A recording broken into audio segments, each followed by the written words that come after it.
Have you ever looked at, say, ancient pottery or carvings and just wondered about the actual person who made it? Not just the culture, but, the individual hands.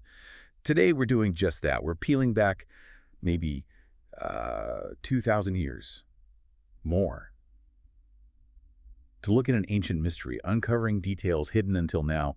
We're going to explore how some really groundbreaking new tech is revealing the incredible skill, the artistry of prehistoric tattooers in Siberia, specifically from the Pazyryk culture. It's going to give us some amazing insights into these ancient lives. It's quite something, because studying ancient tattoos is almost always impossible, right? Skin, well, soft tissue just doesn't survive usually. Millennia in the ground. Yeah. It's gone, which is why these ice mummies from the Altai Mountains are just invaluable, really. They were buried deep in chambers that became encased in permafrost, and that just miraculously preserved their skin and, crucially, their tattoos. Right, so these aren't just faint traces. And this international team has managed to, sort of blow open the secrets held in that skin, taking us way beyond what we knew before, which was often based on, less detailed drawings. Yeah, think of it like finding a perfectly preserved photograph from 2,000 years ago. That's kind of what we have here. For so long, direct evidence was basically non-existent for prehistoric tattoos. But these 7 individuals from Siberia's Iron Age, the Pazyryk culture, they're part of that bigger Scythian world across the steppes. They're a total game changer. They don't just prove tattooing existed, they show how complex it was. And archaeologists have been fascinated by those designs, the figures on their skin, for ages. But, like you said, really detailed studies of these specific tattoos were surprisingly rare. A lot of the older work relied on hand-drawn copies, sort of schematic, which were useful back then, of course, but they smoothed over the fine details, didn't they? It really limited how much we could understand about the actual techniques, the tools. And, importantly, we couldn't really see the individual artists behind the work. So what changed? What was the big breakthrough? You mentioned new tech. It sounds like that was key. Absolutely key. We're talking high-resolution digital imaging, things like near-infrared photography down to sub-millimeter resolution, and 3D photogrammetry, too. Near-infrared. Why is that so important for looking at tattoos on ancient skin? Well, near-infrared light penetrates the surface layers differently than visible light. It allows you to see details that are just invisible otherwise, or obscured in old photos and drawings. You can pick up subtle things like how uniform a line is, or the pigment saturation, even tiny irregularities, which helps you reconstruct the original tattoo much more accurately.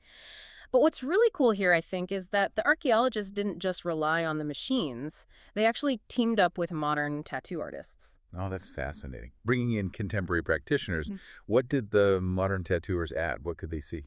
Well, they understand the process intimately, right? They did experimental studies recreating pre-electric techniques, things like hand poking, using different kinds of tools they hypothesized might have existed. They created tattoos experimentally to see what marks different tools and techniques leave behind. Yeah. So merging that hands-on knowledge with the archaeological data, it was invaluable. It really helped interpret the marks on the mummies, understand the how behind the art. Okay, let's really get into it then. One of the big focuses was the female individual from Pazyryk Tomb 5, right? Her tattoos got this super detailed re-examination. What did they find about the tools she was tattooed with? Yeah, her case is amazing. Looking closely, they found evidence of different tools for different jobs. Like a modern tattooist uses different needles, most of the outlines, the main shapes, and the dot work shading. That seems to have been done with a multi-point tool. You can tell from the very uniform line thickness, the regular edges, maybe like a tiny rake or comb. Okay, a multi-point tool. But then for the really fine stuff, like the delicate tips on antlers or tiny motifs on her hands, they saw evidence of a different tool, a much finer single-point tool for precision work. And get this, they could even see where the lines overlapped slightly at the ends. What does that tell you? That shows you exactly where the tattooist stopped, maybe dipped the tool in pigment again, or shifted their hand. It's like a little window right into their working process. You can almost see them pausing and restarting. The pigment itself was pretty standard for ancient tattooing, globally carbon-based, soot, or maybe charred plant material. And importantly, this detailed look confirmed it was a puncture technique. There was some earlier speculation about maybe incision or something subdermal, but nope, no physical evidence for that in Altai. It was definitely poking. Wow, that level of insight is incredible. So a skilled process, specific tools. But you mentioned something earlier about differences. Tease us a bit. What was the really fascinating discovery comparing parts of her body? Right. This is where it gets really personal, you could say. They looked closely at both her forearms, and the tattoos on her right forearm were just different. Significantly more detailed, more technically sophisticated. You see finer attention to detail, a wider range of visual tricks almost. The placement was clever too, using the curve of her wrist to make the animal figure seem more dynamic, flowing with her body. So real artistic consideration. Exactly. It shows real expertise, using focal points, directional flow. There's even a rare frontal view of animal heads, which isn't typical Pazyryk or Scythian style. Usually it's profile. And the techniques used were demanding. Clear parallel lines with untouched skin in between negative space. Intricate details in hooves, stripes on tigers, paws. The line work itself, crisp, consistent. They counted nearly double the amount of outlining on the right arm compared to the left. It probably took at least 2 sessions to do that right arm. Honestly, achieving that quality with hand poking, even today's tattooists would find that challenging. It's top-tier work. Okay, so the right arm is this masterpiece of ancient tattooing. How does the left arm compare? Well, the left forearm is different. It shows much less fine detail. The design feels less sophisticated overall. It makes you think the artist either didn't have as much time or maybe didn't have the same level of skill that's visible on the right arm. There isn't that same careful placement, that flow with the body's shape. It kind of ignores perspective rules in places. The animal limbs look a bit anatomically off. It seems they stuck to simpler areas, maybe less risky to tattoo. The contrast is really stark then. It is, and this is the crucial point about personal agency. These qualitative differences, they strongly suggest one of two things. Either it was 2 different tattoo artists working on her, or maybe it was the same artist, but at very different points in their career. You know, maybe the left arm was done earlier when they were less experienced, like an apprentice piece, and the right arm later when they were a master. This kind of insight, identifying individual hands or stages of skill, it was basically impossible with the older documentation methods. So we're moving beyond just Pazyryk tattoos to potentially seeing Artist A versus Artist B, or maybe Artist A's early work versus Artist A's mature style. That's quite a leap. What does this tell us more broadly about tattooing in their society, more than just decoration, clearly? Oh, absolutely. It really drives home that this wasn't just casual marking. It was a highly skilled craft. It required serious technical ability, a good eye aesthetic sensitivity, and almost certainly some kind of formal training or apprenticeship system. This research, really for the first time, lets us confidently identify or at least differentiate individual hands behind these ancient marks.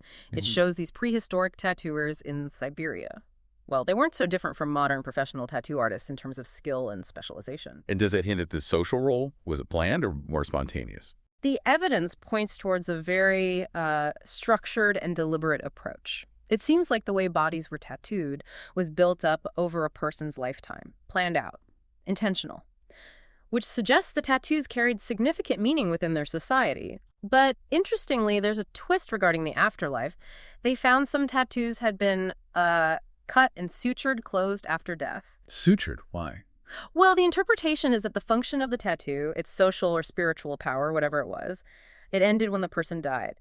It suggests the tattoos were deeply connected to the world of the living, their identity and status while alive, and maybe had limited importance in the burial context itself, not something meant to carry over. So this super high-res documentation, it's not just giving us sharper pictures of tattoos, it's fundamentally changing how we understand the people. It really helps, as you said, put the prehistoric individual back into the picture, more than just artifacts, but actual people with skills and histories. Precisely. The potential is huge. Yeah. But there's a serious concern, too.